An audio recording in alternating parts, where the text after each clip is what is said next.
Bonjour à tous, merci à vous d'être venus, relativement nombreux aujourd'hui pour cette rencontre de la revue des études anciennes. Alors, pour ceux qui ne connaîtraient pas la revue, peut-être quelques mots très rapides sur la revue des études anciennes qui organise cette manifestation. Donc la REA, puisque nous l'appelons ainsi, est une revue plus que centenaire, puisqu'elle a 123 ans cette année, avec une publication continue depuis le début. Et c'est une revue attachée à cette université, et puis attachée aux sciences de l'Antiquité, et elle a vocation à publier des articles scientifiques assez pointus dans les différents domaines de l'Antiquité. C'est une revue qui s'est modernisée, bien sûr, qui s'est adaptée à l'évolution des savoirs, mais aussi à l'évolution de la diffusion des savoirs, qui se décline aujourd'hui, notamment aussi sous la forme d'un carnet de recherche hypothèse, dans lequel vous trouvez beaucoup de choses destinées à un plus grand public intéressé par les choses de l'Antiquité, les sciences de l'Antiquité. Et puis, c'est une revue aussi qui s'est, on l'espère en tout cas, modernisée par des manifestations comme celle-ci, des rencontres qui permettent de mettre en évidence des figures dans le champ des sciences de l'Antiquité, des travaux, des ouvrages et, pour reprendre la thématique d'aujourd'hui, des trajectoires. Je voudrais d'abord aussi remercier Audrey Lacroix et Anne Potel, qui sont personnels de la revue et qui ont permis aussi, avec leur efficacité habituelle, l'organisation de cette rencontre.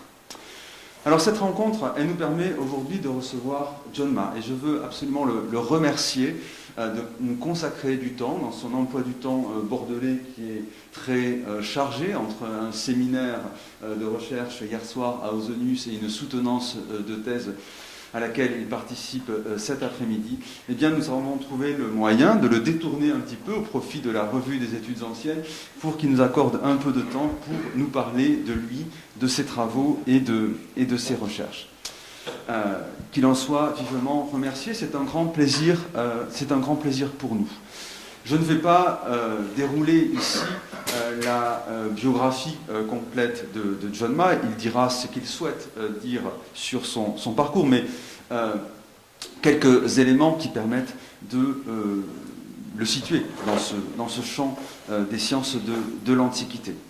Je crois, John, que tu es professeur à l'Université de Columbia depuis 2015, après un parcours riche qui t'a vu fréquenter Oxford, à la fois comme étudiant, puisque c'est là que tu as soutenu ta thèse, mais aussi comme enseignant, et puis au préalable encore aussi une expérience d'enseignement et de recherche à Princeton aux États-Unis.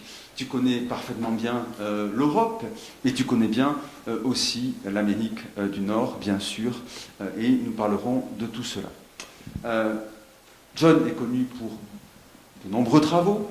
J'en ai ici rassemblé quelques-uns que vous connaissez pour la plupart d'entre vous sans doute, que vous allez découvrir. Quelques balises, quelques turning points peut-être dans ta carrière et dans ton parcours intellectuel, notamment ce premier livre sur Antiochos III et les cités d'Asie mineure occidentale, avec la version en anglais, publiée, me semble-t-il, pour la première version en 1999. Voilà, et qui a bénéficié en 2004 d'une traduction française avec un texte augmenté qui est aussi bien sûr disponible.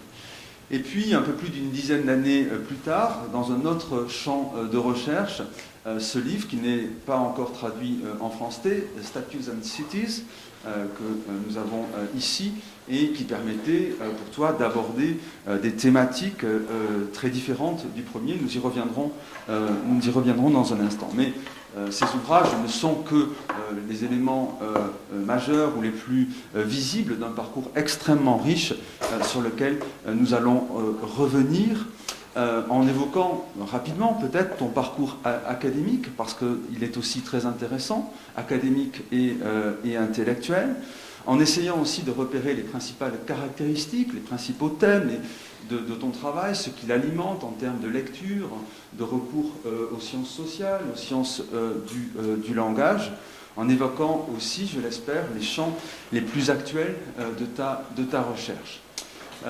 Nous avons appelé cette séance masterclass précisément, pas par goût de l'anglicisme particulier, mais simplement parce que ça nous semble aussi correspondre à l'esprit que nous avons voulu donner à cette rencontre, c'est-à-dire celle d'un dialogue dans une certaine mesure, et il est évident qu'il faudra garder dans ce moment un temps de questions que vous pourrez donc poser à John et d'échange. Ça me semble aussi essentiel. Peut-être qu'on peut commencer... Enfin, je te laisse la parole si tu veux apporter une précision sur ce premier tableau,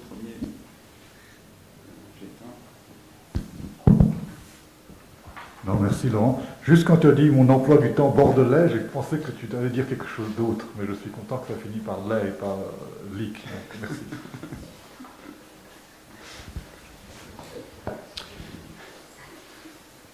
Alors, dans ton parcours, il y a une formation qui est délibérément internationale, à la fois en Angleterre, au Royaume-Uni, aux États-Unis, mais aussi en France et en Allemagne, et une formation qui a accordé, et on le voit dans tes travaux, à la fois dans ce livre et le premier sur Antiochos III, une formation qui a accordé une place toute particulière à la question des sources, au lien direct, au rapport direct avec les sources, et en particulier à l'épigraphie. Tu sais sans doute que c'est aussi une préoccupation que l'on peut avoir dans cet établissement, avec des épigraphistes émérites comme Pierre Fröhlich. Est-ce que tu peux nous expliquer ou évoquer en quelques mots ce rapport à l'épigraphie comme discipline, et dans quelle mesure cette formation-là a orienté tes travaux dès le début et peut-être jusqu'à aujourd'hui?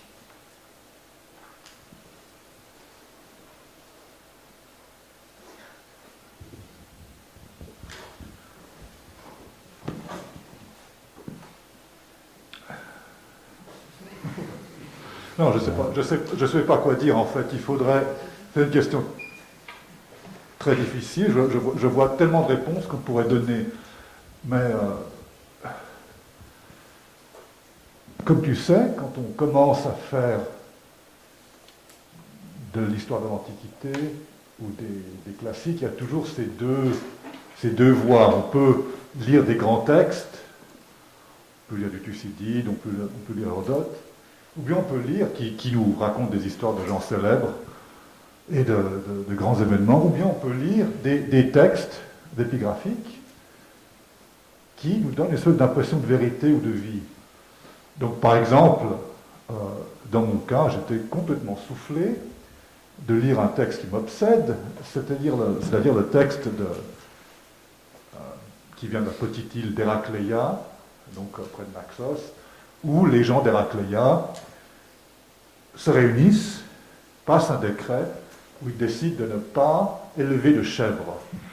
Ils disent, c'est une histoire très grave, ça a à voir avec la soteria de tout le koinon. Alors c'est Louis Robert est là-dessus, Christy Konstantakopoulou a écrit un article dans la ROA, justement, de 2012, mais c'est une toute petite île, qui fait donc 16 km², et c'est le seul document qu'on a. C'est comme un météore, une météorite, où on a un petit incident, comme ça on voit une cité qui essaye vraiment de dire, alors qu'est-ce qu'on va avoir? C'est ce que dit Louis Robert. Est-ce qu'on peut avoir une île avec peu de gens riches et beaucoup de chèvres, ou beaucoup de gens et peu de chèvres, ou pas de chèvres? Et en fait, c'est vraiment la politique qui va nous aider à décider.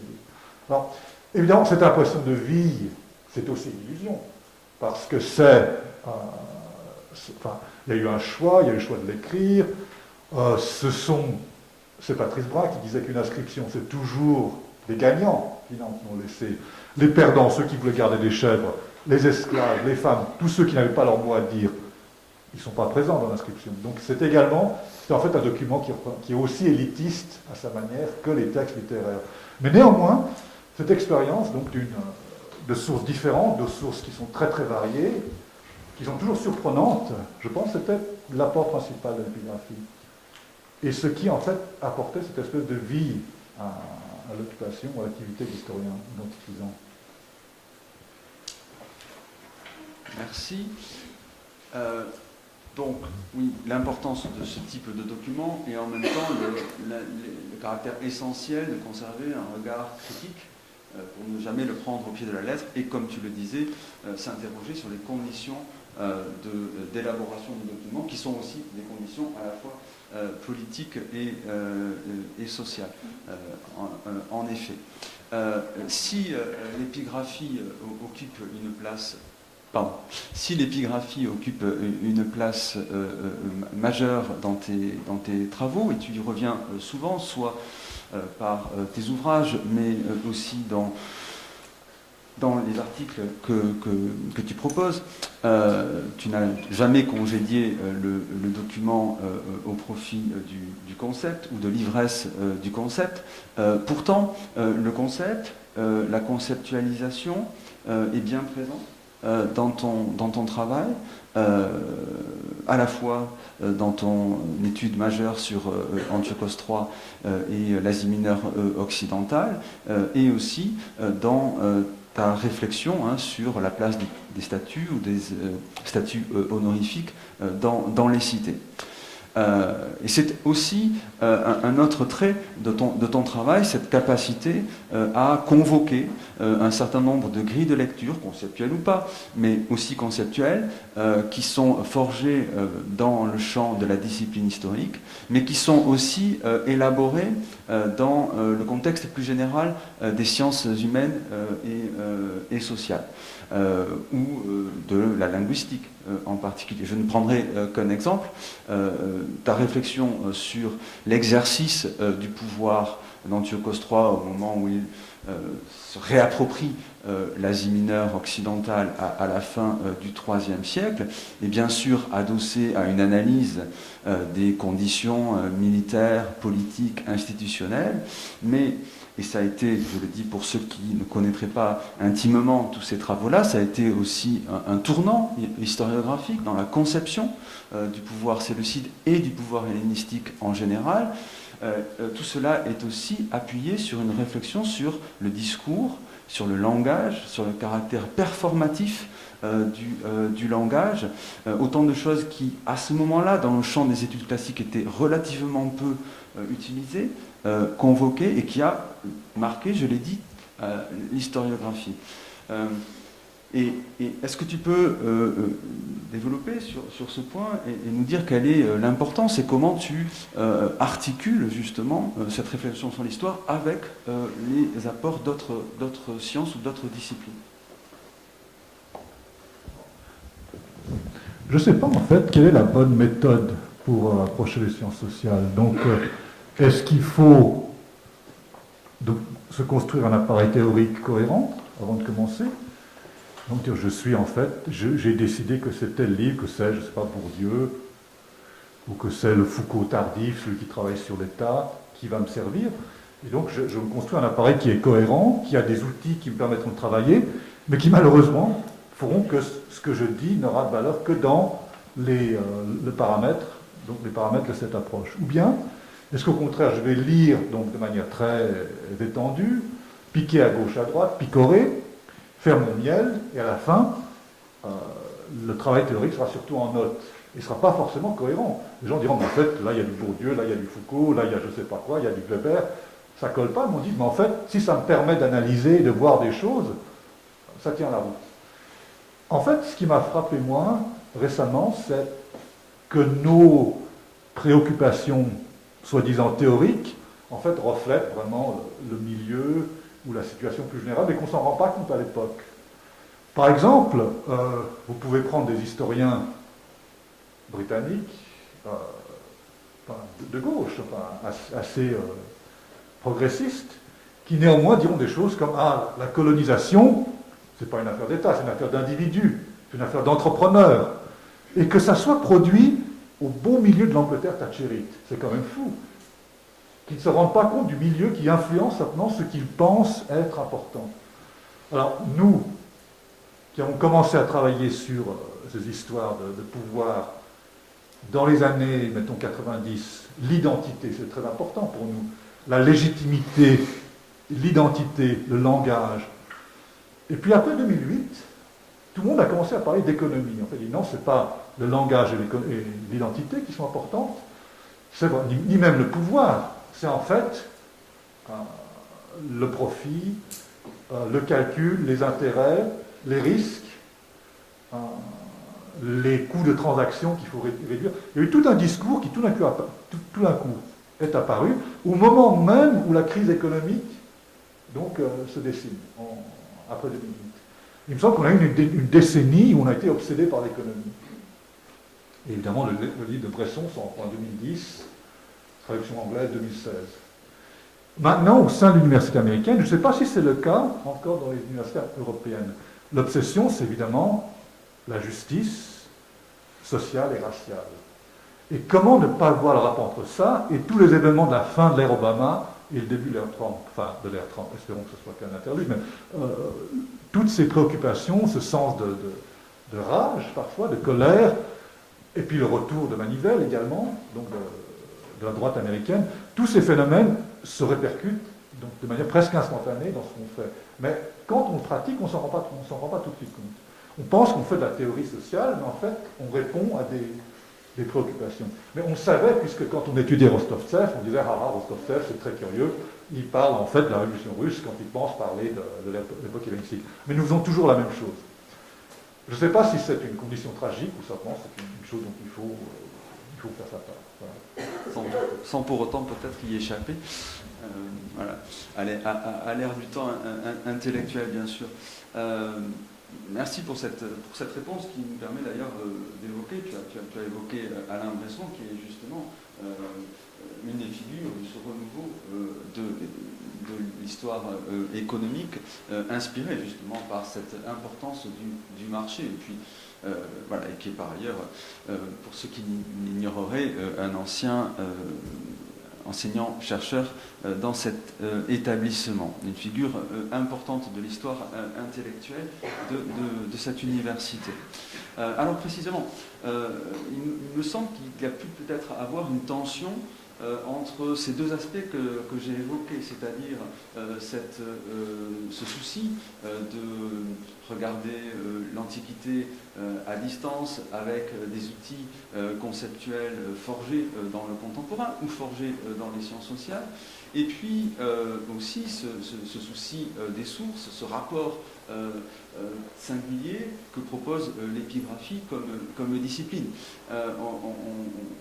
On sait tous combien les historiens qui se fondent très largement sur l'épigraphie sont souvent extrêmement rétifs dans les institutions qui les accueillent en particulier, à utiliser des notions ou des concepts qui sont extérieurs au document, qui viendraient le mutiler. Il me semble que toi, tu as réussi à le faire. Est-ce que, c'est une question de curiosité, hein, est-ce que tu t'es heurté à des formes de résistance intellectuelle, de résistance académique, de contestation de cette approche, ou au contraire, ça n'a pas posé de problème dans la façon d'écrire ou dans la réception de ce que tu as pu écrire? Quand on fait de l'épigraphie, ou qu'on travaille avec les sources, et qu'on veut donc faire plus qu'un commentaire philologique et antiquaire. Donc évidemment, il faut qu'on trouve des concepts et des termes utiles. Alors là, évidemment, on expérimente. Jean-Marie Bertrand avait donc commencé à travailler sur les actes du langage, sur la théorie des actes du langage, donc dans un article de 1990 qui est vraiment formidable, qui est détonnant. Et ça m'a semblé donc très utile, puisqu'on a des inscriptions où on a justement des actes du langage, des actes de langage, donc des performatifs. Alors, moi, il me semble qu'il y a un double danger. Le premier, c'est effectivement qu'on parle à des antiquisants ou des spécialistes qui disent, mais en fait, vous ne faites que redire ce qui est déjà là. Pourquoi utiliser ces termes compliqués, puisque de toute manière, on voit très bien, et c'est simplement une histoire de pouvoir, de sous, de guerre. Autant le dire simplement. Et il faut dire non, la théorie apporte quelque chose, mais il faut pouvoir dire quoi. Et effectivement, j'ai eu des retours, on dit non, ça n'apporte rien, il n'y a pas besoin de le dire de manière compliquée. L'autre problème, c'est qu'en fait, on voudrait que cet appareil théorique nous permette de parler de documents au reste de la discipline, donc ou des disciplines, donc l'histoire en général, les antiquisants, ceux qui font de l'histoire ancienne, et aussi ceux qui travaillent sur les textes. Tu as parlé de mes différentes expériences universitaires. Dans le monde anglo-saxon, généralement, l'histoire ancienne fait partie de ce qu'on appelle les classics, donc où il y a les lettres classiques, les historiens, parfois les philosophes, même les archéologues, dans un même département. Donc l'idée, c'est que, vous voyez, l'épigraphie concerne des thèmes qui nous concernent tous. Il me semble que je suis confronté à un double échec de part et d'autre, à la fois les épigraphistes qui disent mais ça ne sert à rien, et les classistes qui disent mais en fait cette théorie est ancienne, est vétuste et appliquée de manière peu systématique. Et donc on se retrouve face aux documents, comme toujours. Il y a quelques jours, je lisais un document de Cosse, une vente de prêtrise, début du 3e, où il y a une commission des diagraphes qui établit donc une proposition de loi, c'est que la prêtrise de, je ne sais plus, je crois que c'est un Dionysos, elle sera ouverte à une enfant de 10 ans ou de 12 ans qui aura cette prêtrise à vie et qui donc pour chaque sacrifice recevra un peu d'argent, la peau de la victime, une cuisse, une part de viande, etc. Et qui, chaque fois qu'il y aura une initiation, recevra de l'argent. Et quelqu'un, au cours de la session de l'Assemblée où ça a été voté, a dit oui, c'est très bien tout ça, mais la prêtresse, ou la famille de la prêtresse, parce que c'est une enfant, va payer tous les ans quelque chose pour l'entretien du sanctuaire. Il ne faut pas que ça soit simplement une source continue de revenus. Et ça a dû être négocié, et ça a dû être débattu dans l'Assemblée. Il semble que, donc, on revient comme ça à des réalités très très proches de négociation de pouvoir, donc sur le terrain, de micro-réalité du pouvoir, qu'il faut pouvoir constater d'abord. Il ne faut pas seulement dire, ah voilà, on a un langage, on a des formulaires, mais après qu'il faudrait pouvoir insérer dans un ensemble plus large. En fait, c'est ça le défi. Merci pour ce point.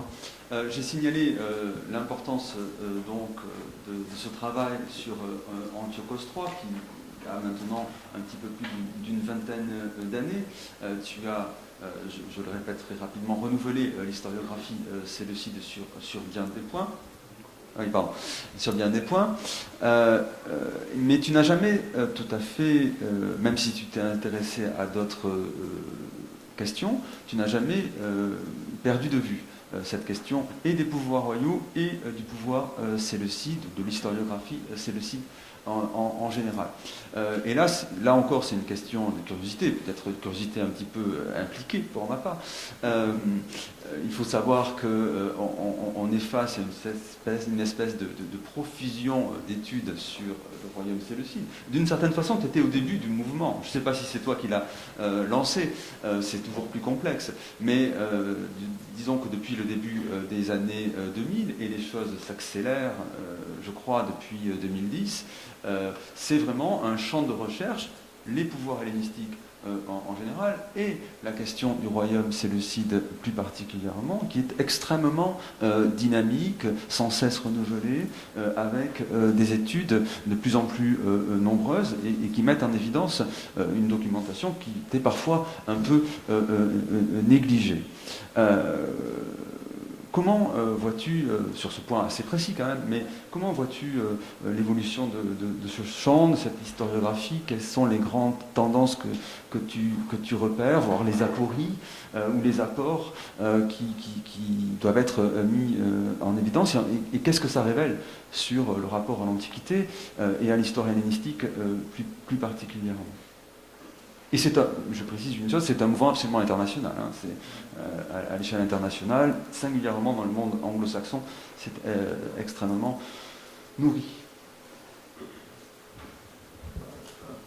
Laurent, nous avons été frères d'armes, non? On était à la réunion de la SOFO en 2003.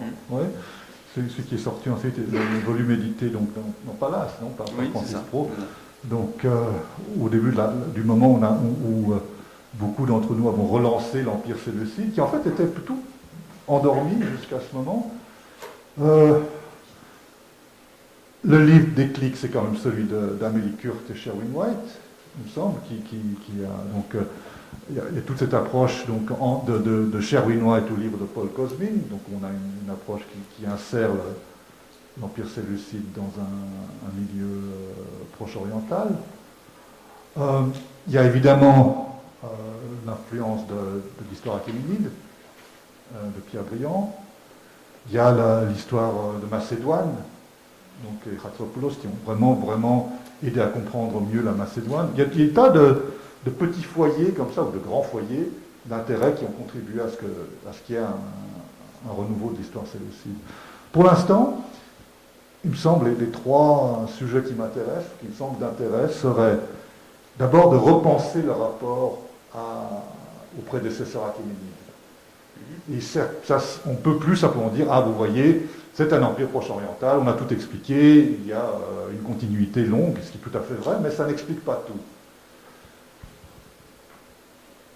Deuxièmement, c'est un point qui est très voisin, c'est qu'on s'aperçoit que l'histoire de l'Empire séleucide est assez longue pour qu'il y ait des césures au sein de cette histoire même. Donc, que le IIe siècle, par exemple, semble avoir des dynamiques différentes, même, mettons, vers la fin du règne d'Antiochos III, les choses semblent changer.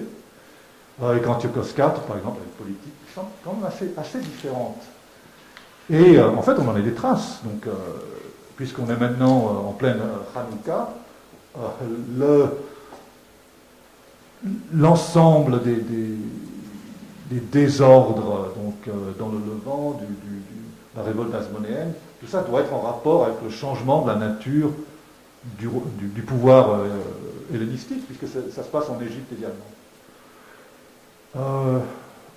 Également, dans le IIe siècle, tout change, et en Asie mineure et en Grèce. Donc faire des césures, avoir une approche plus fine. Troisièmement, ce serait peut-être le retour d'une approche coloniale. Alors, Édouard Ville avait écrit cet article décapant pour une anthropologie du monde, anthropologie coloniale du monde hellénistique. Ensuite, Roger Bagnall a écrit un article disant non, il ne faut pas penser de manière coloniale, il faut plutôt avoir une technique post-coloniale ou une approche post-coloniale. Enfin, toujours est-il que nous autres, en histoire hellénistique, on n'a pas, il me semble, tenu compte de ce qui se passe dans les domaines d'histoire coloniale en histoire moderne. Enfin, donc on devrait être à lire beaucoup plus. Bon, on voit des titres qui nous intéressent, qui disent par exemple une histoire intime du Raj. Donc, et on se dit, est-ce qu'on pourrait écrire une histoire pareille pour l'Empire séleucide ou pour le royaume agide?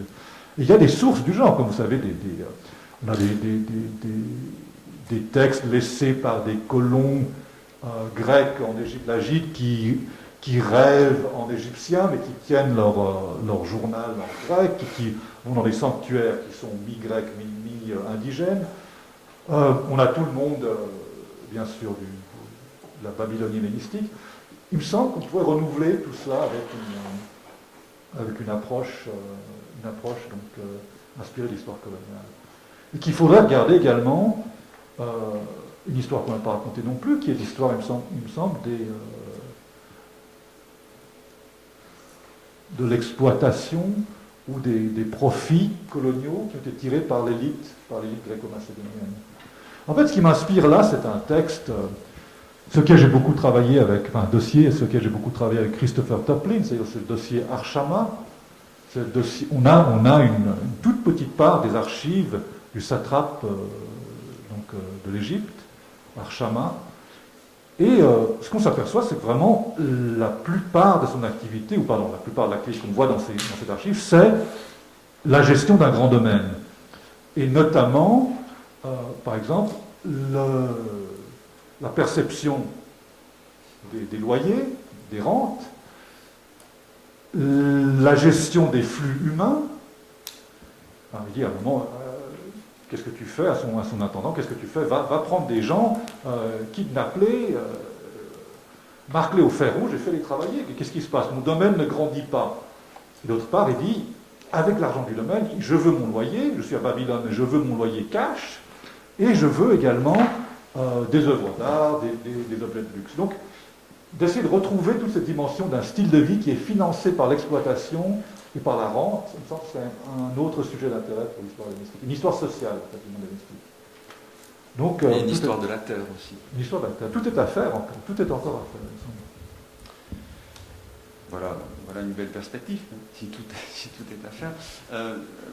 Ta réponse me permet d'évoquer un autre aspect, un autre point sur lequel je voudrais peut-être revenir, c'est-à-dire cette capacité à sortir du cadre égéen plus ou moins large pour t'intéresser aussi à d'autres types de documents, à d'autres espaces, à d'autres régions et du monde méditerranéen, avec la Méditerranée orientale. Je crois que dans les réponses que tu as apportées, tu as évoqué à la fois l'Égypte, le Levant, la Judée. Tu as fait aussi une allusion à la Babylonie. Autant de régions sur lesquelles tu as travaillé, tu as écrit. Il me semble que c'est une évolution dans ton parcours intellectuel et scientifique, c'est une évolution que l'on voit apparaître, mais je me trompe peut-être, et je parle évidemment sous ton contrôle, autour des années 2005, 2010, avec une prise en compte justement de l'Antiquité sous différents visages, sous différentes formes, et une façon de replacer ce qui est le monde grec dans sa diversité, dans un rapport de comparaison avec justement ces régions qui sont périphériques pour le monde grec, mais qui sont centrales de leur propre point de vue. Je pense à la Judée, je pense à la Babylonie, je pense à l'Égypte. Tu as déjà commencé à répondre sur ces points, mais comment cette documentation a permis de renouveler tes approches? Qu'est-ce que ça a impliqué comme effort de découverte des documents? Est-ce que tu as la même intimité avec la documentation? Est-ce que ça produit le même type d'histoire dans ton écriture? Voilà.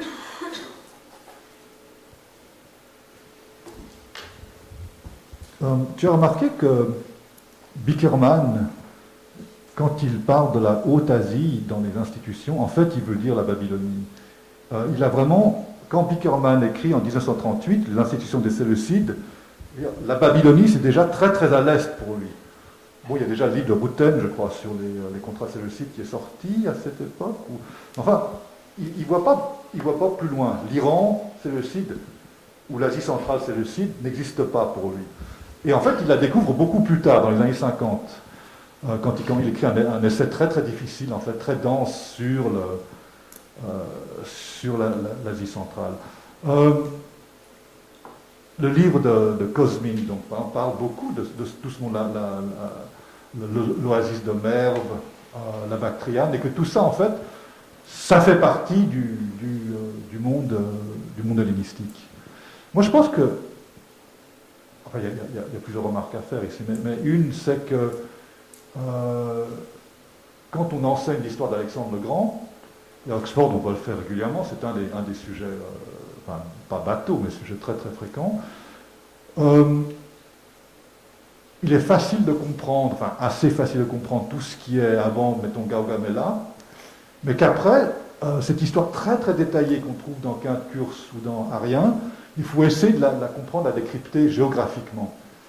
Et j'avoue que c'est un travail constant, par exemple, de comprendre ce qu'Alexandre est en train de faire en Hyrcanie.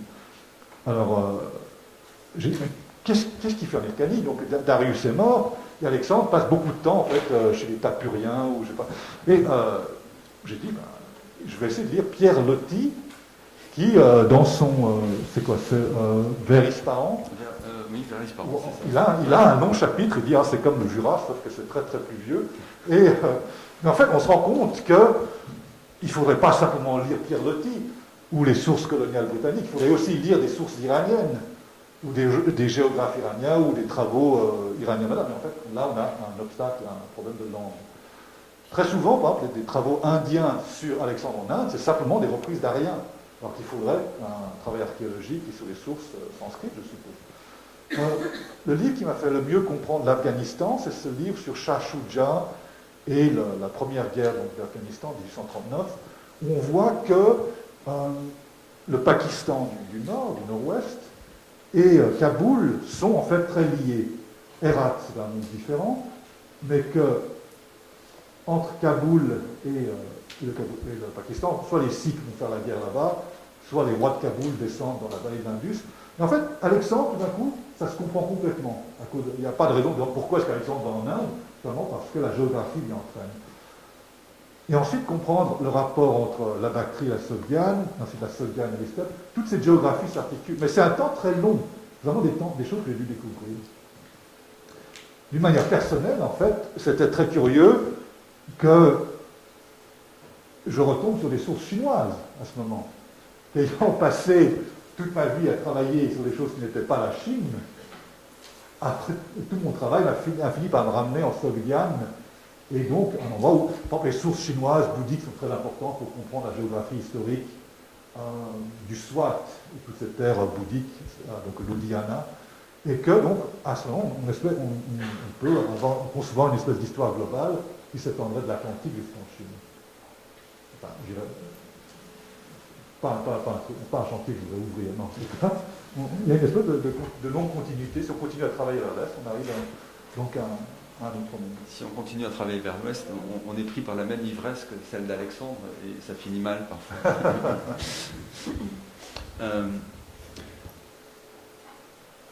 Justement, là, notre discussion nous a orientés vers l'Asie, et l'Asie dans sa plus grande profondeur et dans sa diversité. Mais même si, comme je l'ai dit, tu t'intéresses à ces régions, et on le voit avec ta réponse, tu as su aussi recentrer parfois ton travail sur le monde grec égéen. Et je voudrais qu'on passe un peu de temps sur cet ouvrage, Statues and Cities, qui est publié en 2013, je crois, hein, c'est ça, en 2013, mais qui en réalité dissimule tout un halo de recherche avec des articles qui l'annoncent et des articles qui lui donnent aussi des prolongements. Pour ceux qui l'ignoreraient, mais je sais que certains ou certaines ont déjà beaucoup travaillé sur cet ouvrage, on a là un ouvrage extrêmement dense qui s'interroge sur la question des honneurs à travers la statuaire, dans le cadre de la cité, avec une approche épigraphique, une approche évidemment archéologique aussi, évidemment l'histoire de l'art, et dans un contexte intellectuel qui est celui de la prise en compte de l'espace, de la disposition, donc ce qu'on a pu appeler le spatial turn, après le linguistic turn que tu avais convoqué dans ton premier livre. Là, on a un écho d'une autre actualité intellectuelle, et la prise en compte de l'espace, de la production de l'espace par les sociétés, et des effets de l'organisation de l'espace sur ces sociétés-là, à différentes échelles, ici à l'échelle de la cité ou de l'agora. Voilà. C'est un livre très important justement parce qu'il synthétise tous ces aspects-là, et je crois important notamment pour les collègues et les étudiants qui sont ici présents, et puis ceux qui pourront nous regarder et nous écouter, de nous expliquer comment l'idée t'est venue. Elle n'est pas ponctuelle, parce qu'en réalité on voit bien que c'est des années de travail. Qu'est-ce qui t'a orienté, après un travail sur un royaume hellénistique, vers ces questions-là extrêmement diverses et très riches? Merci Laurent. Au passage du livre dont je viens de faire mention, c'est Dalrymple, Return of the King, le retour du roi, qui est donc sur la guerre afghano-britannique de 1839, et qui vraiment aide beaucoup à comprendre la géographie de l'Afghanistan. Je vais passer d'Afghanistan à quelque chose de complètement différent. C'est Athènes. J'étais à Athènes juste au moment des Jeux Olympiques, donc de 2004, où la ville était autrefois donc couverte de grands panneaux publicitaires, et je crois que la ville d'Athènes a dû engager 300 avocats pour faire tous les procès nécessaires pour qu'ils descendent tous ces grands panneaux pour que la ville soit très belle et présentable avant les Jeux Olympiques. Et ce qui m'avait frappé, c'était qu'une ville, c'est une espèce d'écologie où on a les pigeons, on a les touristes, on a l'autorité publique qui est souvent impuissante, et puis on a dans ce monde des ensembles compétitifs, des familles, grandes ou petites. Et que si tu vas à un sanctuaire comme Oropos, tu vois qu'il y a les statues honorifiques dressées par la cité, celles dressées par le koinon des Béotiens, ensuite le fait que la cité à un moment les a réinscrites pour des Romains, ensuite des statues de famille, des statues de rois et de famille un peu mélangées, et puis tout est couvert d'une espèce de glu, c'est-à-dire les décrets de proxénètes qui ont été inscrits sur chaque surface possible.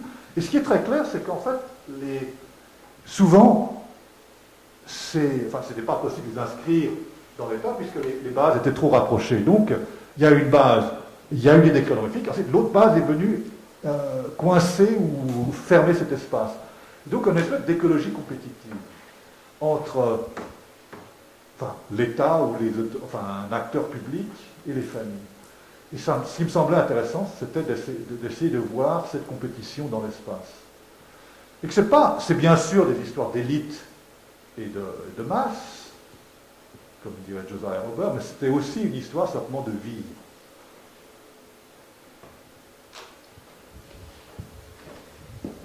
Et quels ont été les outils, alors là encore peut-être tirés des sciences humaines, des sciences sociales, qui ont été particulièrement utiles pour toi pour aborder ces questions, au-delà même des exemples très, très parlants que tu viens d'évoquer, Oropos en particulier, qui occupe une place très importante dans ce travail. Quels ont été les concepts, les outils utiles dans cette réflexion sur la mémoire, sur d'autres aspects?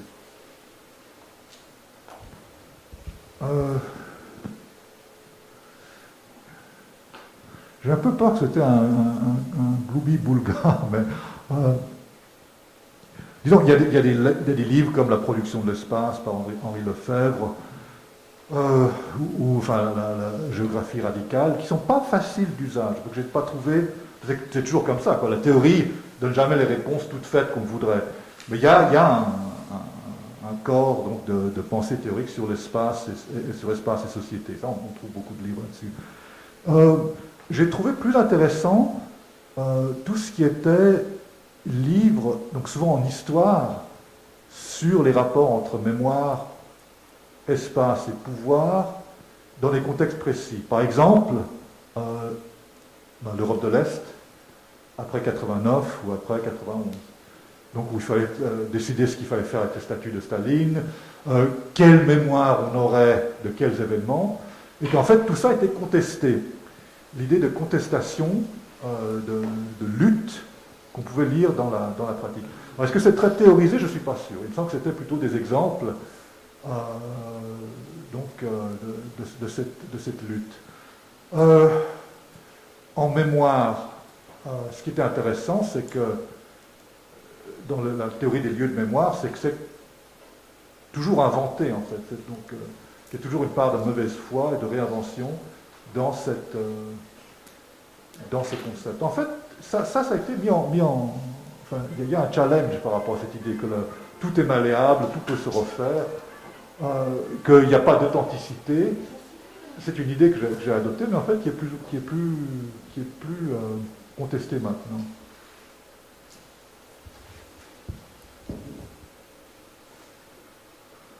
Il y a un autre aspect aussi que je voudrais aborder, et nous arrivons presque à la fin de cet entretien, avant de laisser la parole aux participants dans la salle, c'est aussi la place de la réflexion sur la guerre. Alors on est particulièrement sensible ici, puisque, comme tu le sais depuis hier, il y a des initiatives dans cet établissement autour de groupes de recherche scientifiques sur la guerre et groupes de recherche transdisciplinaires. Et puis ce sont des préoccupations qui sont importantes pour plusieurs d'entre nous, aussi pour les étudiants. Et l'exemple d'une soutenance qui va avoir lieu tout à l'heure montre aussi le renouveau de ces questionnements. C'est justement un thème qui affleure de façon plus ou moins discrète et parfois qui est abordé de façon délibérée dans tes travaux, la question de la guerre. Pour les royaumes, c'est une chose, on l'a évoqué dans la discussion, mais aussi pour les cités, et pas forcément les grandes cités.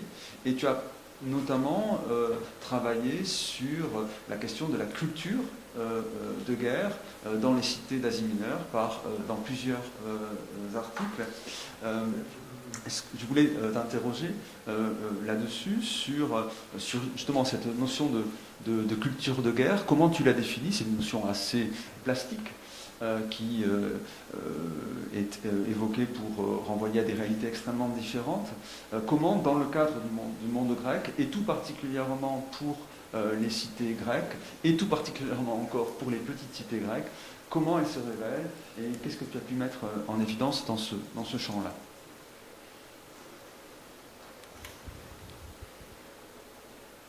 Ça, c'est une question intéressante pour les divers contextes dans lesquels elle se déploie. J'ai effectivement écrit un papier qui en fait, c'était pour un colloque à Lyon, je crois, en 2003. Je n'ai pas pu y assister parce que mon passeport était en train de... Enfin, soit j'avais perdu, soit je le renouvelais à l'époque. Donc il a été lu pour moi, où j'avais en fait lancé, un peu au hasard, cette idée de culture militaire. Ce qui m'a frappé, c'est que les Français, les savants, les chercheurs français étaient tout de suite réceptifs à cette idée. Est-ce que c'est à cause de la Grande Guerre? Est-ce que c'est parce qu'il y a des travaux donc, sur cette notion de culture militaire en France? Je ne sais pas. Je sais qu'il y avait un article dans la revue L'Histoire sur les enfants et la Grande Guerre. Et je crois que c'était à peu près vers le moment où j'ai écrit cet article. Donc, par exemple, que Colette rêvait de tuer des Boches ou des trucs comme ça, que les gens s'envoyaient des cartes postales où on voyait des bambins qui passaient des Allemands à la baïonnette. Enfin, il y a une culture sanguinaire qui était comme ça, passée à travers les enfants. Et il y avait un article donc assez intéressant là-dessus. C'est peut-être ça qui a fait le déclic. Le rapport donc entre la société civile et la guerre, une fois que c'est un rapport différent en France, c'est aussi vers le moment où le service militaire obligatoire, je pense, a été supprimé. En Suisse, où j'ai grandi, où il y a théoriquement pas une armée de milice, mais le rapport est différent en Suisse romande et en Suisse allemande.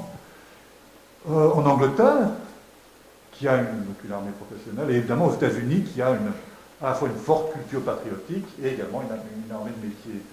Donc, culture militaire, ça voudra dire des choses différentes dans ces contextes culturels. Est-ce qu'il y a une culture militaire des cités grecques, pour revenir à cette question? Il y a certainement une expérience militaire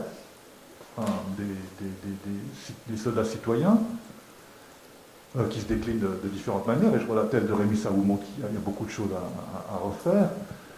Mais est-ce que les citoyens s'identifient comme soldats? Alors ma réponse, c'était, comme tu sais, c'est qu'il y a des stèles où les gens se représentent comme banqueteurs, mais qu'au milieu de ces images du luxe, il y a également toujours des armes.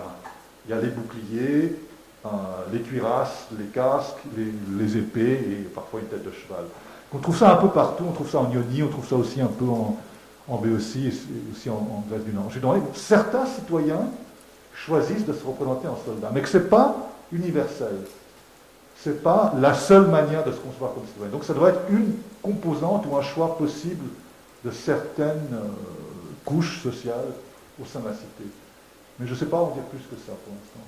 Et peut-être aussi des variations chronologiques sur cette expression de la guerre, et géographique aussi. Merci pour cette réponse. L'ensemble de tes réponses a montré beaucoup de choses, à la fois cette capacité à élargir les questions qui se posent pour l'Antiquité avec une forme de rapport comparatiste, avec des périodes plus récentes, voire avec l'hyper contemporain, à replacer les phénomènes que tu décris ou que tu analyses dans la longue durée aussi. Et je voudrais, pour terminer, en tout cas pour cet entretien, mais pas pour la séance, je voudrais couper un petit peu, enfin mettre à distance justement l'Antiquité, enfin pour y revenir, pour mieux y revenir. Tout le monde aura compris à tes réponses que tu as une expérience extrêmement diversifiée du champ intellectuel, à la fois européen, nord-américain aussi. On est là dans des traditions qui sont comme dans les cités grecques, hein, c'est la diversité qui l'emporte parfois, mais là aussi d'une certaine façon, malgré les modes intellectuels, tu as montré aussi les différences d'approche qu'il pouvait y avoir sur la culture de guerre, sur d'autres questions, sur le rapport aux documents, selon les contextes académiques. Et je voudrais évoquer peut-être des questions un petit peu plus brûlantes aujourd'hui. Les sociétés occidentales, la société française en particulier, est animée par un certain nombre de débats sur le rapport au passé. On a évoqué les statuts, tout le débat sur le déboulonnage des statuts, l'outrage fait aux statuts, la suppression des statuts comme trace de mémoire, au fond des choses que tu as aussi évoquées avec ta propre approche pour ton ouvrage ou dans tes articles sur ces questions-là, mais qui sont des questions aujourd'hui brûlantes, voire extrêmement polémiques. Sans parler de ce qui apparaît comme un phénomène auquel on veut peut-être donner beaucoup trop d'importance, ce qu'on appelle, du point de vue européen en tout cas, la culture woke, qui serait née dans les campus américains, que tu connais très directement. Ces campus américains, si on en croit certains polémistes, qui seraient donc quasiment les forges de l'enfer, qui viendraient produire ces concepts qui eux-mêmes détruiraient l'ensemble de la civilisation occidentale. Alors bien sûr, on est là dans des polémiques qui parfois laissent un peu perplexe, n'empêche qu'on est aussi face à des réalités qui sont sans doute différentes en termes de prise en compte, tu l'évoquais tout à l'heure, des questions d'inégalité et d'usage de ces réflexions-là pour aborder le passé et l'Antiquité en général. J'en veux pour preuve des discussions qu'il peut y avoir ici et là, par-delà l'Atlantique, sur le caractère oppressif d'un certain nombre d'œuvres antiques, classiques. Comment les choses sont vues aux États-Unis sur cette question-là, et toi qui as cette culture à la fois européenne et américaine, comment tu perçois ces débats ?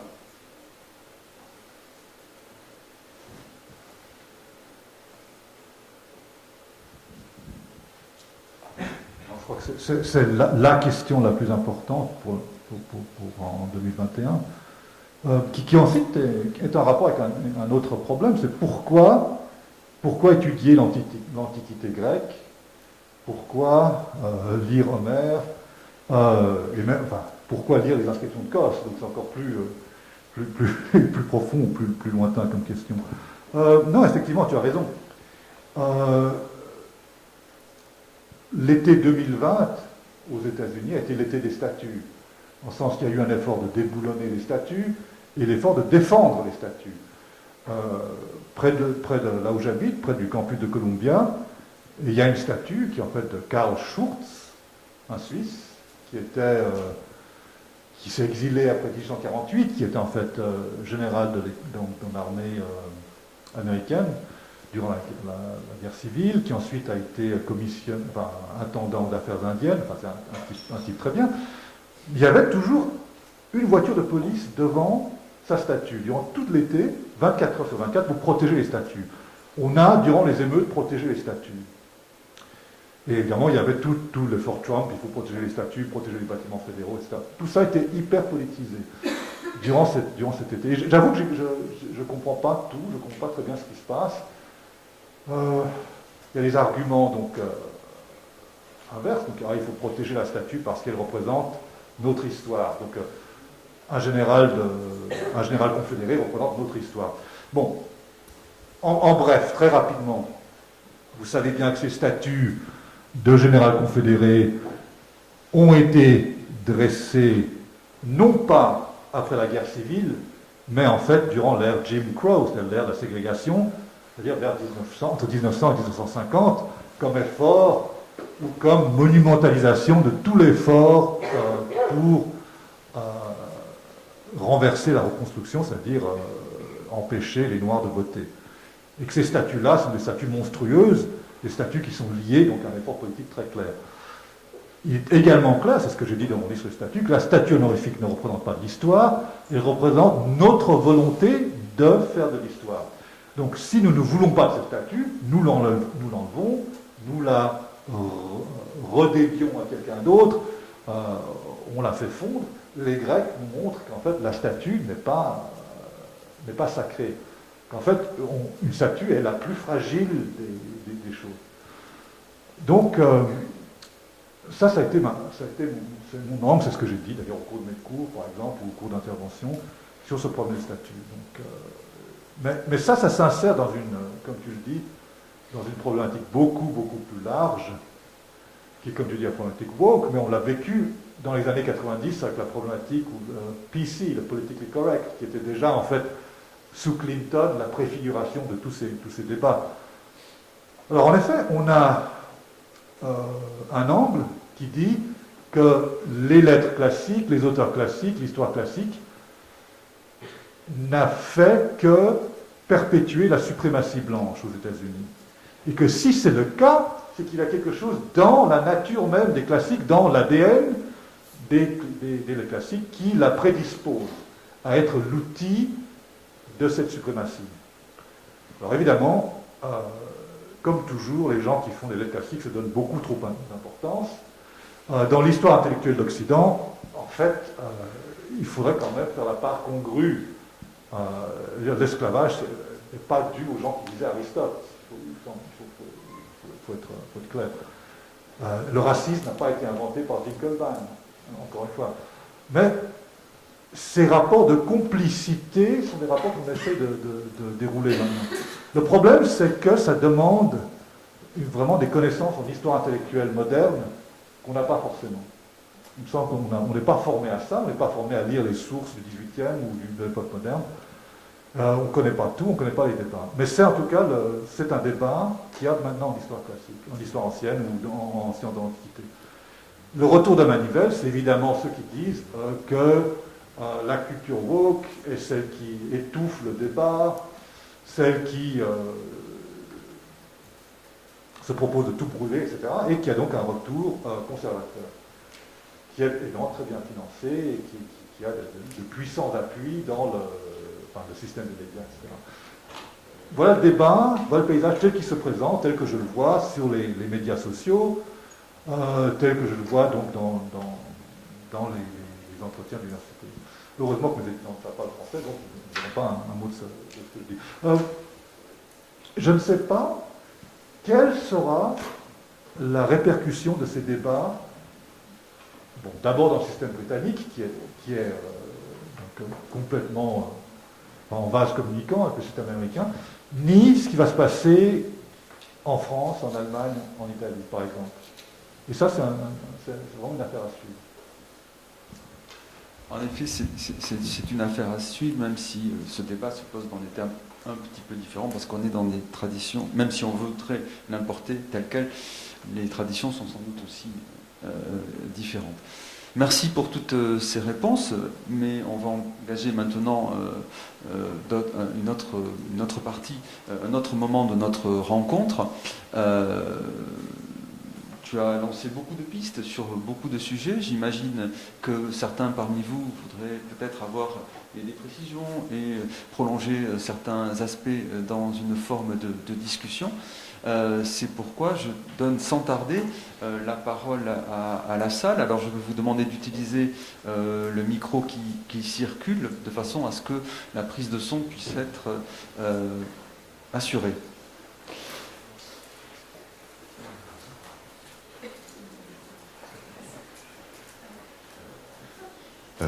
Sébastien. Bonjour Monsieur Cabatré, bonjour Monsieur Ma.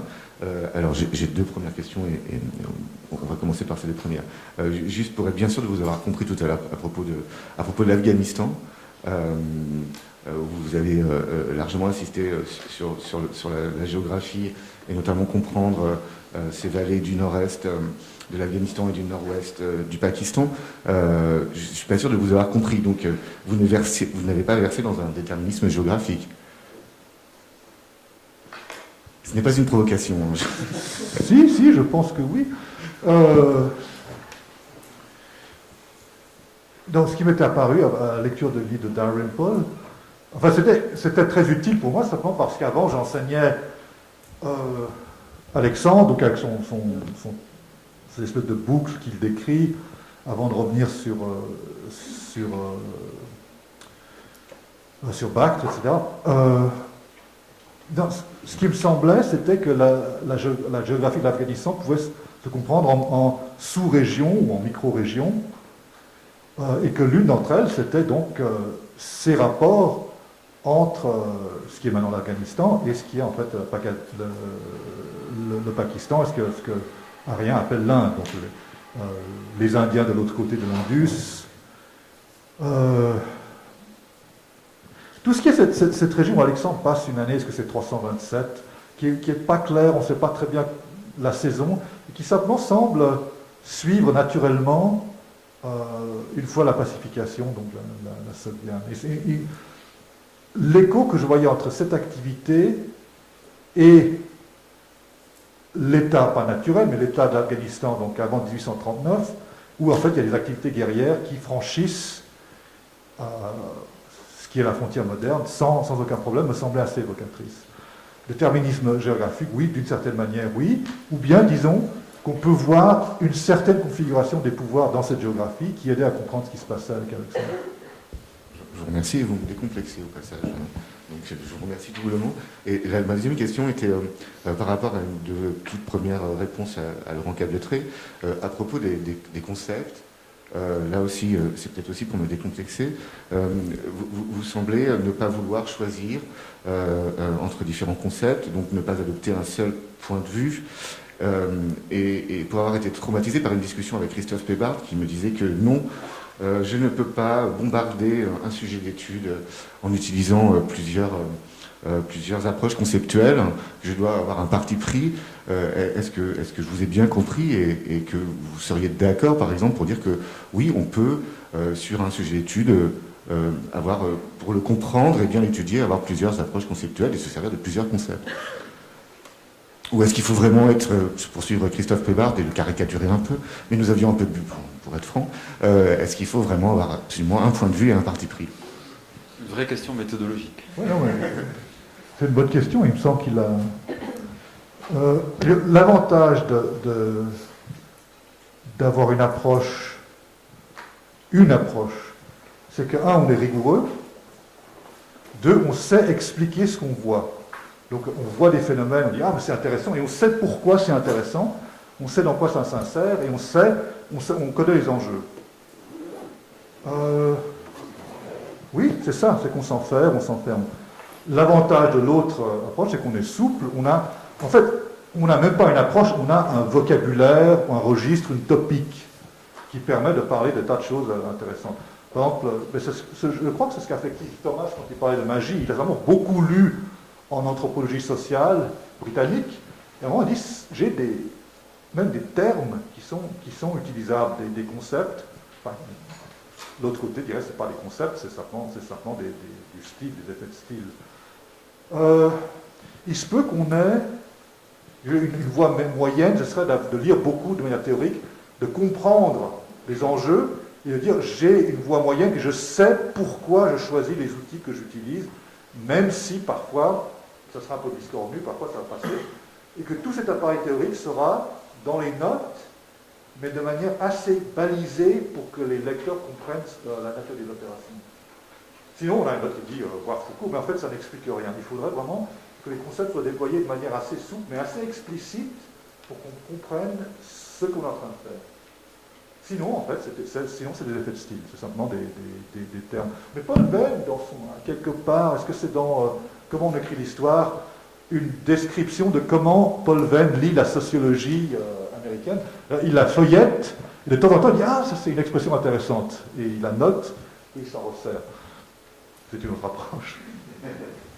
Qui pose la question de l'usage cosmétique des concepts. Si je peux me permettre un élément de discussion, tout dépend aussi du registre d'écriture scientifique, parce que lorsqu'il s'agit d'importer un concept dans une discipline, un concept des sciences sociales en histoire, par exemple, il peut y avoir aussi le choix délibéré de surligner, d'insister sur ce point pour créer le débat.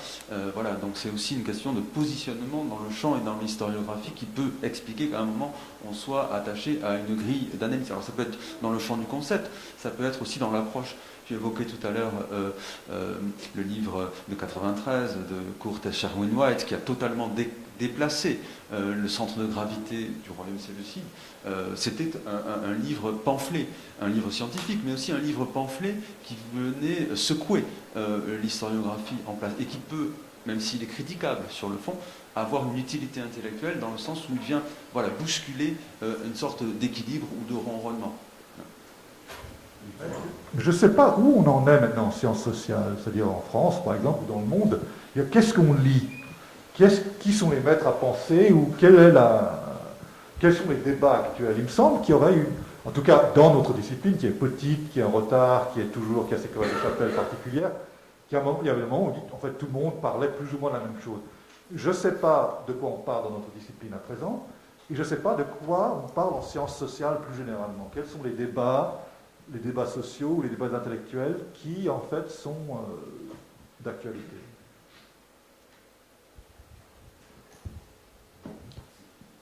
Est-ce qu'il y a d'autres questions? Bonjour.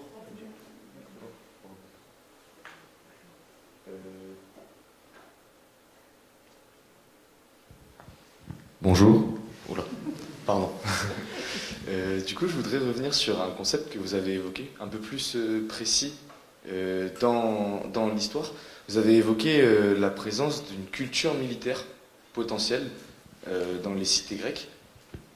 Et je voulais vous poser une question vraiment technique. Qu'est-ce que vous auriez à dire sur un potentiel patriotisme dans les guerres des Diadoques, dans la première partie des guerres des Diadoques?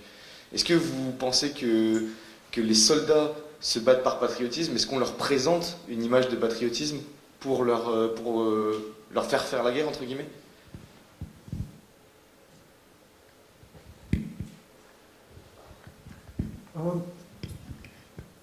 Si on lit il y a deux textes qui me viennent à l'esprit. Un, c'est mettons Arien, par exemple, sur les récits des guerres d'Alexandre. Car c'est toujours beaucoup plus difficile parce que c'est plus bordelais, c'est plus. Les motivations sont beaucoup moins claires. Mais dans Arien, les Macédoniens sont toujours hyper mobilisés.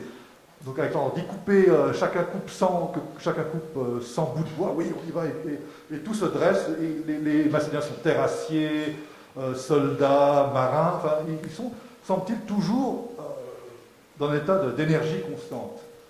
Alors, Rémi Saoud, dans sa thèse, parle aussi très bien de la représentation des Macédoniens dans Polybe, où Philippe les emmène en hiver, ils font des campagnes, ils sont toujours prêts à tout. Il me semble qu'il y a certainement une identité ethnique ou une culture, pas une culture militaire, une culture patriotique, une culture unitaire des Macédoniens qui sentent qu'ils sont invincibles, qui sentent qu'ils se doivent au chef et que le chef lui-même donc, a une bonne représentation. Même si il y a toujours des fissures dans ce système, hein, mais on voit un système qui est politique et qui est aussi patriotique ou national. Alors, est-ce que ça a survécu à 323 ou dès la mort d'Alexandre, il semble qu'on voit donc, le système se fissionner en des tas de petits groupes qui ont leurs propres intérêts, je ne sais pas. Mais on voit, n'est-ce pas, on voit bien quand même les assemblées de l'armée où ils disent il faut que veulent les Macédoniens, que veulent les rois. Le problème, c'est qu'il y a plusieurs foyers qui peuvent prétendre à représenter, ou la représentationnalité de l'intérêt des Macédoniens. Donc il y a les rois, il y a l'armée, il y a les divers contingents de l'armée. Il me semble que c'est une réalité beaucoup plus fissionnée, et qu'en fait ça peut expliquer les tensions politiques et les désordres de la première guerre, des premières guerres des diadoques.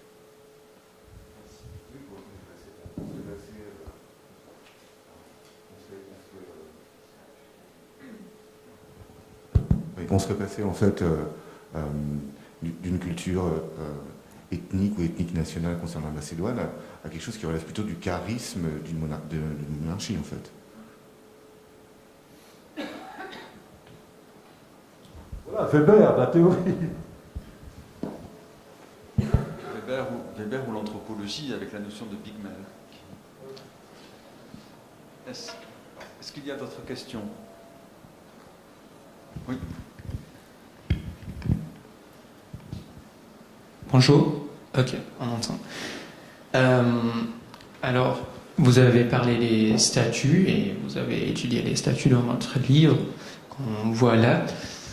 Et cette image qui est sur le livre, c'est très impressionnant de voir combien de statues il y a dans cette rue. Et dans notre perception de l'Antiquité grecque et romaine aussi, la statue a vraiment une place importante. C'est une des choses auxquelles on pense quand on pense Antiquité. Pourquoi est-ce que c'est comme ça? Pourquoi cette concentration sur les statues? Pourquoi est-ce que la statue est si importante? Est-ce que c'est par un biais de source ou est-ce que c'est notre perception? Et sinon, qu'est-ce qu'on peut en tirer sur le monde grec si on regarde les statues?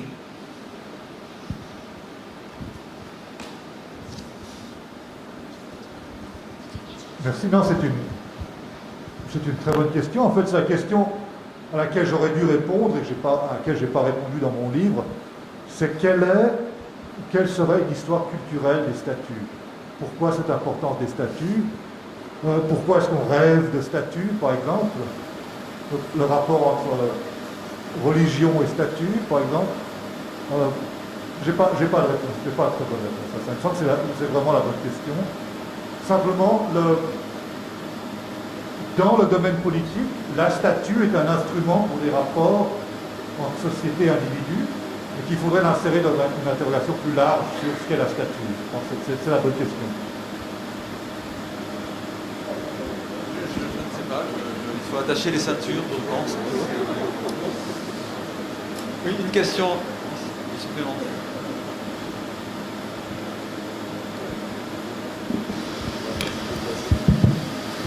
Bonjour, je ne sais pas si ma question va être plus compréhensible, mais je me rappelle qu'en France, on a étudié le devoir de mémoire, et en ce qui concerne les statues, je pense que elles font partie du devoir de mémoire, mais je ne sais pas si pour vous le mouvement woke qu'il y a eu aux USA pourrait facilement toucher la France, vu qu'on a un devoir de mémoire assez important.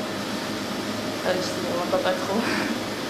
Vu que je pense qu'en France, on pourrait peut-être plus voir l'utilisation des statues comme les Grecs, vu qu'on a un devoir de mémoire important, et être moins touché par le mouvement woke en fait qu'aux USA.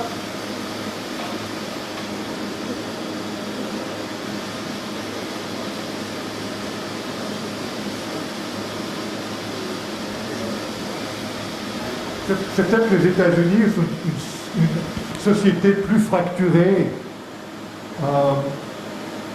enfin plus communautaire, comme on dirait en France, notamment à cause du problème de la race et de l'esclavage et de ses séquelles. Donc c'est pas une société unitaire et c'est également une société plus individualiste. J'ai pas de bonne réponse à ça, mais j'ai jamais entendu cette expression, le devoir de mémoire dans un contexte américain, sauf peut-être pour l'Holocauste.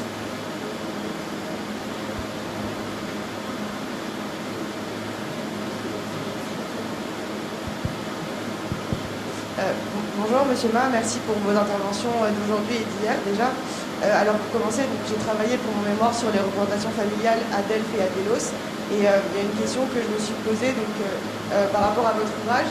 Est-ce que vous, je peux parler comme ça peut-être, est-ce que vous vous dissociez donc de l'article notamment de Brigitte Hinsenbollen qui définit l'origine de ces statues par le Philibéon d'Olympie, les monuments en fait des dynasties hellénistiques. Est-ce que, et dans votre ouvrage, j'avais l'impression que vous nommiez vraiment le début de cette pratique à Athènes, vers la première moitié du IVe siècle.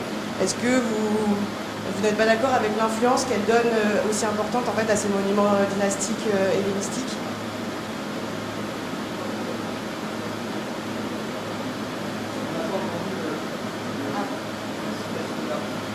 Alors, pour la représentation familiale, au niveau de l'historiographie, j'ai trouvé un article de Brigitte Hinsenbollen qui est paru dans le journal de l'Institut archéologique allemand et dans lequel elle explique qu'une grande partie des monuments familiaux des élites des cités se sont développés à partir de ceux des dynasties hellénistiques, notamment le Philibéon d'Olympie, le monument des Progonoi.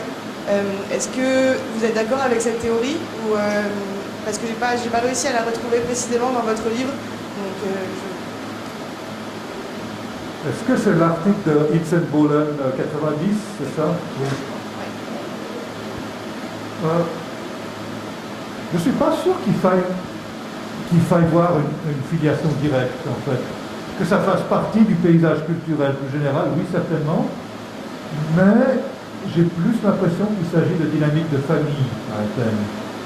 Il y a un très grand livre qui vient de sortir de Sally Humphreys, sur le principe familial à Athènes, et que vraiment les familles sont très très importantes et que c'est les familles, la propriété, c'est vraiment peut-être les questions principales de la société athénienne à l'époque. Donc je verrais plutôt des dynamiques endogènes que l'influence des dynasties. Okay. Et j'ai également une question donc un peu plus archéologique sur la nature des supports. À la fin de mon étude, est-ce que vous considérez les exèdres comme le support privilégié pour les groupes familiaux qui justement font créer une sorte de micro-segmentation presque dans l'espace, dans les espaces qui je pense notamment à l'Air, à Delphes ou ce genre d'endroits? Oui, je pense que oui. Mais je ne comprends pas bien comment fonctionnent les exèdres, parce qu'ils ont ce petit banc où on est censé s'asseoir. Donc on a des monuments, on sait qu'ils sont importants, mais de les imaginer dans leur fonctionnement est beaucoup plus difficile en fait. Il y a je ne sais plus qui, mais beaucoup d'archéologues allemands aiment s'imaginer que les familles s'asseyaient là, dans des processions, et qu'on voyait le grand-père et le petit-fils vivant à la statue. Mais en fait tout ça c'est de la science-fiction, on ne sait pas en fait comment fonctionnait cette chose en pratique. Peut-être que les flâneurs aimaient s'asseoir là, qu'ils aimaient jouer au dé au pied des grandes familles, on ne sait pas. Donc c'est un support important, mais on ne voit pas exactement en quoi ils sont importants. Et peut-être une dernière question pour terminer en rapport avec le programme de l'agrégation de cette année. Est-ce que vous pensez qu'il est possible de retrouver des monuments familiaux dans les nouvelles cités créées par les dynasties hellénistiques, la tétrapole séleucide par exemple, et que ces monuments pourraient être témoins d'une identification à la famille grecque, enfin au monde hellénistique on va dire? Alors ça c'est vraiment une très très bonne question.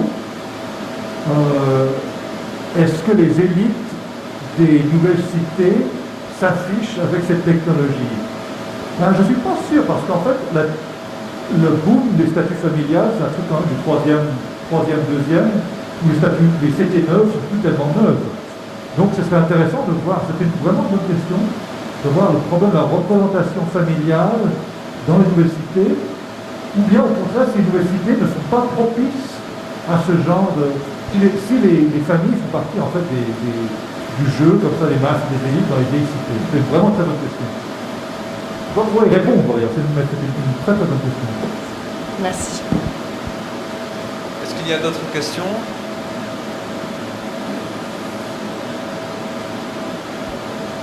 Sébastien. Je m'excuse par avance pour ceux qui n'auraient pas lu certains de vos travaux, pour avoir beaucoup abusé et usé votre page Academia. J'ai deux choses qui m'ont interpellé. La première, parce que je ne l'ai pas comprise, c'est un article que je n'ai pas compris et j'aime pas passer à côté de quelque chose, c'est Paradigms and Paradoxes, les paradigmes et les paradoxes. Je suis arrivé où à la fois j'étais fasciné par quand je le lisais et à la fin, je me suis dit mais so what? Enfin, qu'est-ce que j'ai pas compris et qu'est-ce que vous vouliez démontrer dans cet article parce que j'ai l'impression d'être un idiot. Voilà. Donc expliquez-moi, enfin, est-ce que vous voulez... Ça fait 2 ans que j'attends de vous rencontrer pour vous m'expliquer Paradigms and Paradoxes. Mais c'est une très bonne question parce que c'est la réaction qui a accueilli ce papier lorsque je l'ai donné à Paris en 2004. Mais il se fout de nous. Qu'est-ce qui se passe? Donc c'est une bonne question. En fait, d'autres réactions étaient mais oui, c'est un très bon article puisque l'époque hellénistique est pleine de paradoxes et de paradoxalité. Ce n'est pas ce que j'ai voulu dire non plus. C'est simplement que des phénomènes qui ont l'air paradoxaux, à première vue, peuvent très bien s'expliquer par des dialectiques, des dynamiques. Donc, selon les questions qu'on choisit de regarder. Et qu'à la fois elles sont présentes et créées par le spectateur. Mais que ce n'est pas particulièrement hellénistique, que l'époque archaïque est pleine de paradoxes. La démocratie athénienne est complètement truffée de paradoxes. La cité grecque est pleine de paradoxes. Alors, par exemple, on dit l'évergète ne fait que du bien parce qu'il est intéressé, mais en même temps, il sert de sulférone, les intérêts de tout le monde. Tout est plein de paradoxes. Il faut seulement essayer de trouver en quoi ces paradoxes peuvent fonctionner sans que tout s'arrête. Et que pour l'époque hellénistique, il y a une manière de les comprendre. Voilà. D'accord, donc en fait, le paradoxe, c'est le propre de l'humanité, donc il n'y a pas de... Oui, j'avais bien compris votre article. Mais parfois, on attend, notamment en France, effectivement, on attend une chute à un article et, comme une définition ou une clause finale, et en fait, c'est sans doute ce qui a dû dérouter les gens en 2004. Et l'autre chose, alors, il y aurait beaucoup à dire sur les lectures, enfin, sur de nombreux articles, mais là, c'est un tout petit quelque chose que j'avais trouvé sur votre page d'Academia, et je crois que ça s'intitulait pourquoi je suis devenu historien, qui ressemblait à un PowerPoint qui avait dû passer en PDF, et là c'est une question plus personnelle, presque intime, et j'ai eu l'impression que vous donniez à voir ce qui, quand vous étiez jeune ou un enfant, a pu vous motiver pour devenir historien. C'est quelque chose qui vient de très très loin chez vous, dans cette communication, enfin, qui était aussi très... Il y avait beaucoup d'illustrations dans cette communication. Et est-ce que c'était ce petit garçon ou cet adolescent qui parlait à ce moment-là, qui était derrière vous? S'il y avait une espèce de storytelling?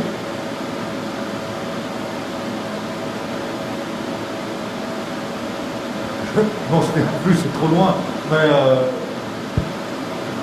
non, mais pour parler intime, le choix de faire des humanités, 1, 2, de l'histoire, 3, de l'histoire ancienne,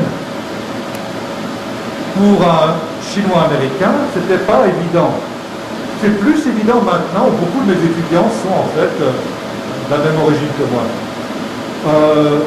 Mais ce choix au départ était, et sans doute j'ai eu valeur de mascotte ou de curiosité dans beaucoup de contextes. Ça, il n'y a aucun doute.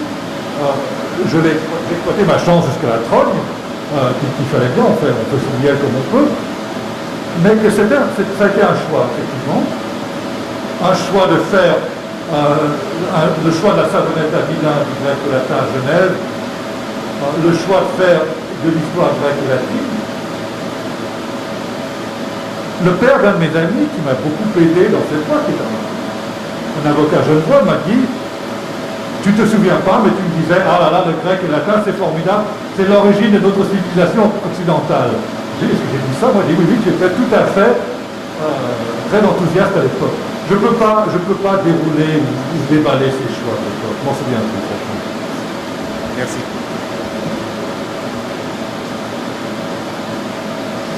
Une question, hein.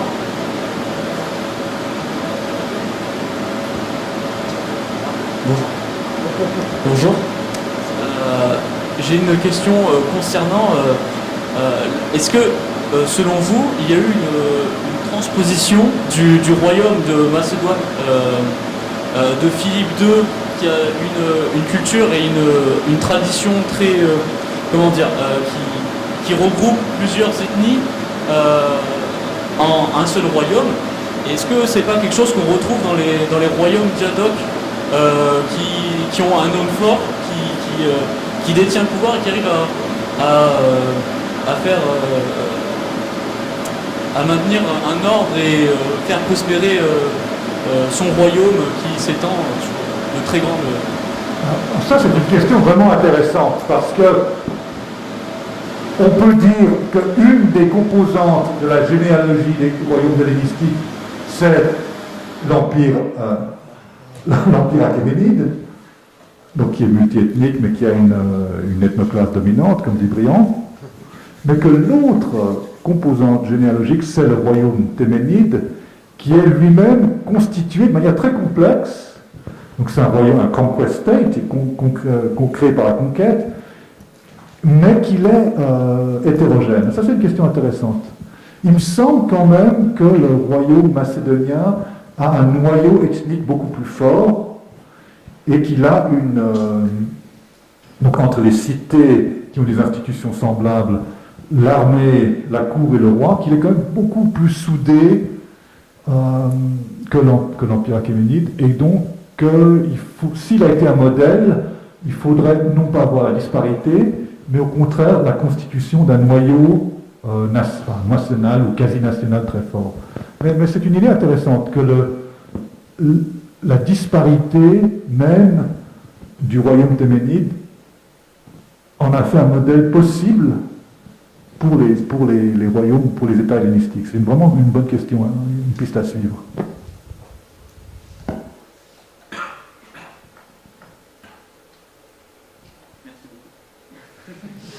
Est-ce qu'il y a d'autres questions ?